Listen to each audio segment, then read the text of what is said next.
자, 그러면은 이 제롬 파월 의장이 할 수 있는 이야기가 도대체 무엇이 있을까? 우리가 물가를 잡는데 또 실패해버렸다. 그 변수는 이 유가의 상승의 영향이 컸다. 우리는 긴축 환경을 더 유지해야 될 수도 있다. 이렇게 이야기를 하면 어떻게 되겠습니까? 시장이 다시 한 번 더 하락의 수순으로 갈 수가 있다라는 거죠.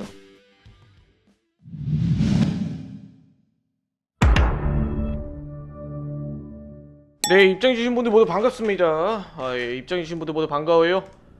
저는 오늘 좀 가볍지만 가볍지 않은 내용으로 이렇게 찾아뵙게 되었는데, 일단 이번 주에 우리가 중요하게 봐야 되는 내용들이 몇 가지가 있죠. 굉장히 중요한 게 하나가 있는데, 말 안 해도 사실 CPI라는 건 다들 아실 거예요. 네. 근데 왜 이번 CPI만큼은 그렇게 유별나게 김윤석 센터장이 중요하다라고 이야기를 하느냐? 이분의 우리 방향성이 이번 CPI에 달려있다.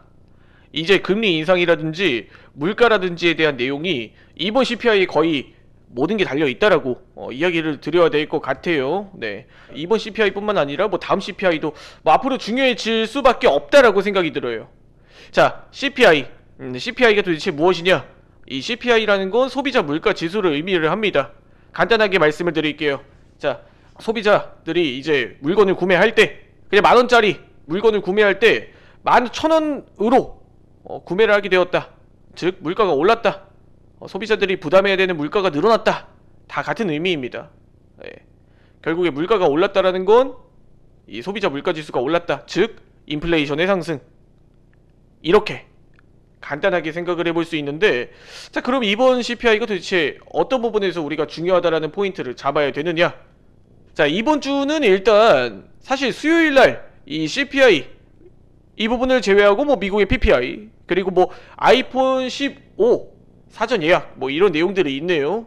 자, 일단은 CPI에 대해서 가장 초점을 맞춰야 되는 게 어떤 부분이냐? 최근에 유가가 너무 많이 올랐어요. 이 유가가 많이 오르고 사우디에서 감산 조치를 계속 이어가고, 그러니까 유가가 쭉쭉쭉쭉 올라가니까 어떻습니까? 자연스럽게 유가가 올라가면 뭐가 많이 올라가겠어요? 기름값이 올라간다.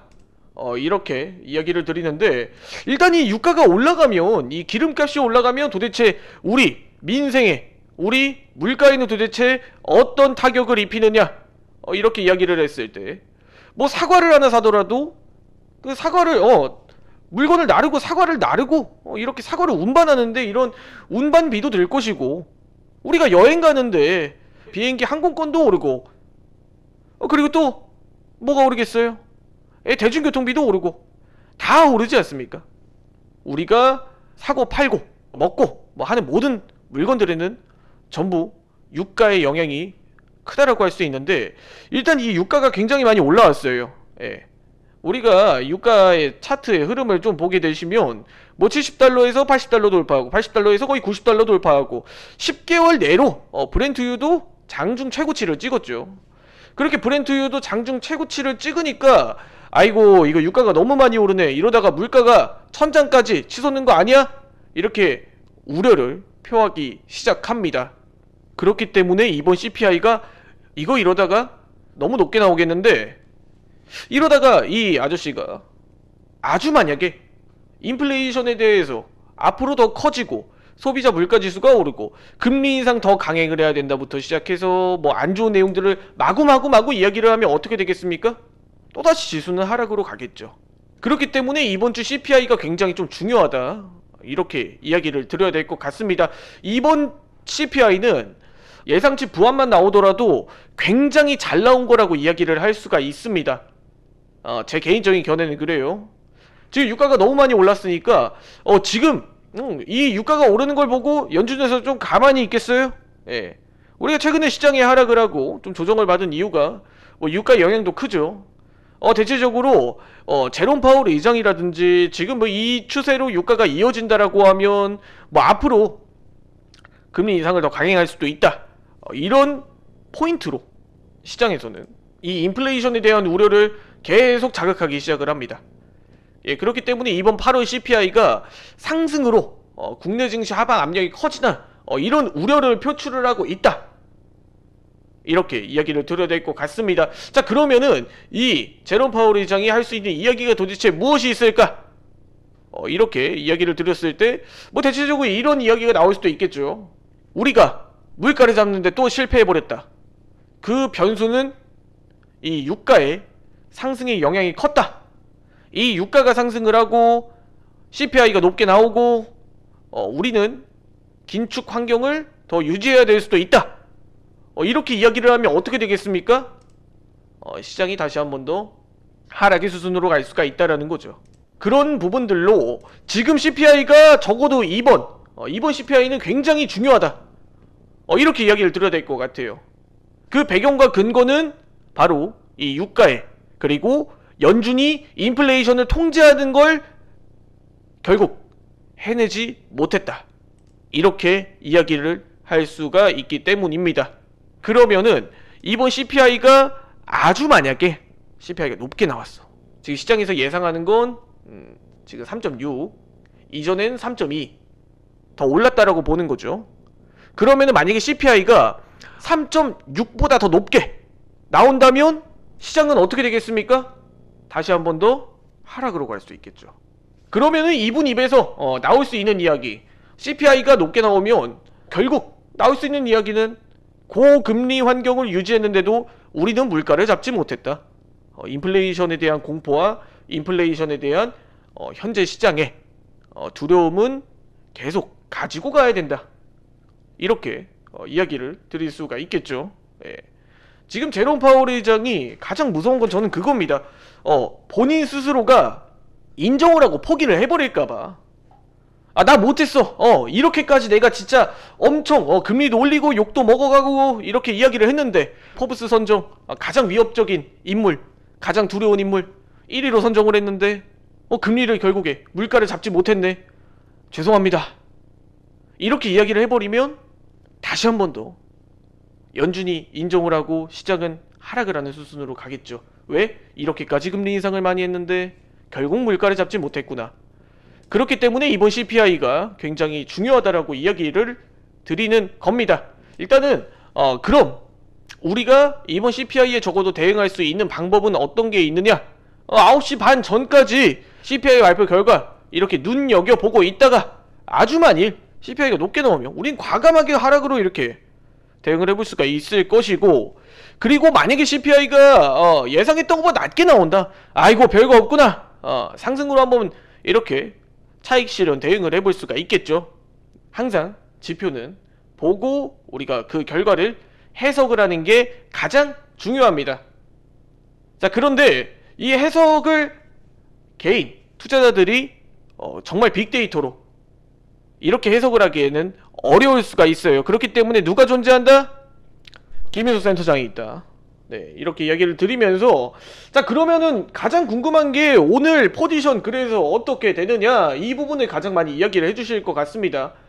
일단은 그러면 우리가 좀 중요하게 이렇게 봐야 될 내용들을 체크를 했다 보니까, 그럼 우리가 대응을 할 수 있는 방법은 도대체 뭐가 있느냐, 두 번째로 우리가 중요하게 봐야 되는 게 뭐가 있느냐, 최근에 이야기를 했던 이 애플이랑 이 엔비디아 이런 종목들 많이 하락을 했잖아요. 네.